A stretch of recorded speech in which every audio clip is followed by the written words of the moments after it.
Close to 24 Georgians are charged in connection with the January 6th Capitol riots, and so far 9 have entered guilty pleas. Joe Hinkie here with us with the details of the guilty plea that one defendant entered today and the sentence another defendant could receive tomorrow. Well, and Jennifer, that will be the third defendant sentenced so far. There's 23 defendants from Georgia, so the majority of the cases still active. We are starting to see progress on quite a few of them. On Wednesday, this guilty plea was entered in federal court for 24-year-old Benjamin Torrey. Torrey's guilty plea describes him attending the Stop the Steal rally on January 6th, and he later climbed through one of the broken windows and entered the Capitol. Torrey walked through a lounge for the spouses of senators and Oregon Senator Jeff Merkley's office. He took pictures, commented how wild the event was, and later left after 15 minutes inside the Capitol.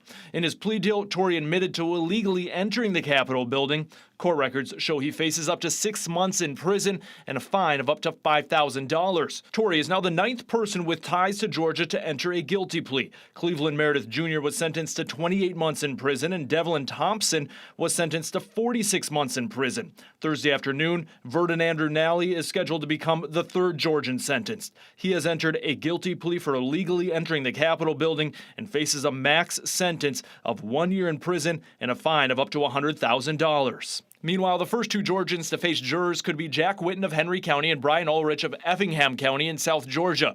Whitten and co-defendants from other states allegedly attacked a D.C. Metro police officer. Whitten has a trial date now scheduled for November. Prosecutors have charged Ulrich with sedition and linked him to the far-right militia group, the Oath Keepers. Ulrich has a trial date scheduled for July. All right, Joe, so we've mentioned 9 defendants from Georgia who have entered guilty pleas so far. Are there any more expected? We could get one as soon as tomorrow afternoon. That is when Michael Daughtry of Baker County has a plea agreement hearing. Prosecutors have accused him of pushing past barricades, tearing down fencing, and reaching the Capitol door before finally backing off when officers started shooting rubber bullets back on January 6th.